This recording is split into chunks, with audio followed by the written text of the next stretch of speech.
Evil is a matter of perspective. To this day, I still see debates on whether Kira's goal was the correct one or not. Are there people who deserve to die? If so, who should have power to pass judgment and carry out the execution? Death Note is a look into a scenario where such a power is granted. Light, or Kira, as he would later be known, finds a notebook lying on the ground at his high school. Inside are a set of rules, the first of which states, the human whose name is written in this note shall die. He doesn't believe it, naturally, but he tests it on a random criminal from the news and they die. The notebook not only works, but it also allows him to specify time and method, within reason, of death. The Death Note belongs to Ryuk, a real death god from the nether plane, who finds enjoyment in Light's action. Death is mere entertainment to him. Light has always had a superiority complex, an A-grade student who sees himself above the rabble, his higher intelligence making him a superior being. And now, with the power of death in his hands, that superior attitude turns into one of godhood as he becomes judge and executioner. There is no need for jury. The victims are the worst of the worst in the crime world, but soon his judgment becomes stricter until he is even willing to kill the innocent to remain god of death. Seeing this spree of inexplicable deaths, the police have to uncover the truth. Yet, what can the ordinary man do against he who wields death from the darkness? Enter L, the world's greatest detective, ready to face this most fearsome opponent. Kira vs. L, a battle of the minds. Death Note's genius lies in how it handles the duel between these two characters. We see the drama unfold from both perspectives, detailing every stage, every thought, every reaction in these masterful plans to defeat each other.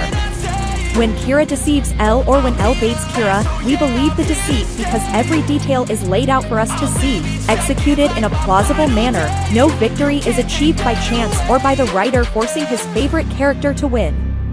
Death Note is the sort of story where you know what epic twist is about to happen a split second before it happens. It keeps you guessing, riveted to the screen from episode to episode.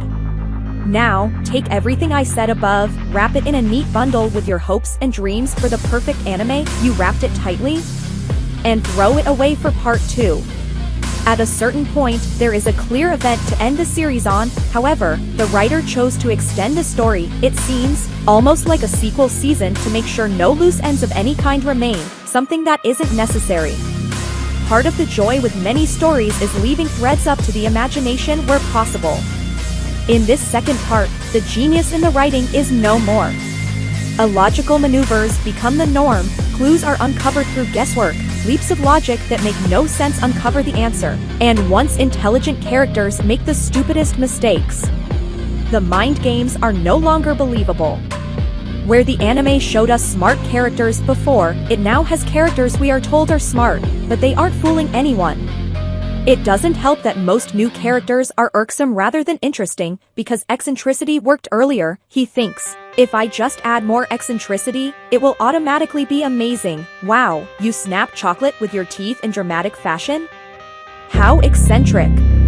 If I didn't know better, I would say part 2 is a fanfiction sequel, a poor imitation. A sequel written by someone who thought they understood Death Note, but only looked surface deep.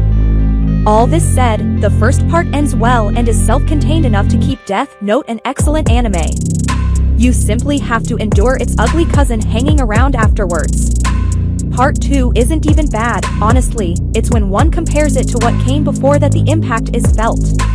I love the dark tones, the contrast lighting and shadow, the shot composition, all used to convey mood and thought. Atmosphere greatly helps in drawing the audience into Kira and L's duel. The acting is perfect in either language. Watching the original on first release, I doubted one could match the voices in English, but those Canadian folk did it. The music is tense, dramatic, riveting, always right in enhancing a scene. A student finds a notebook that can kill anyone by writing one's name within. A battle of wit between self-proclaimed savior of the world and the greatest detective.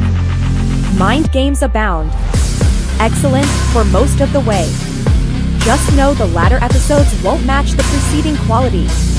Other than that, Death Note is an easy recommendation.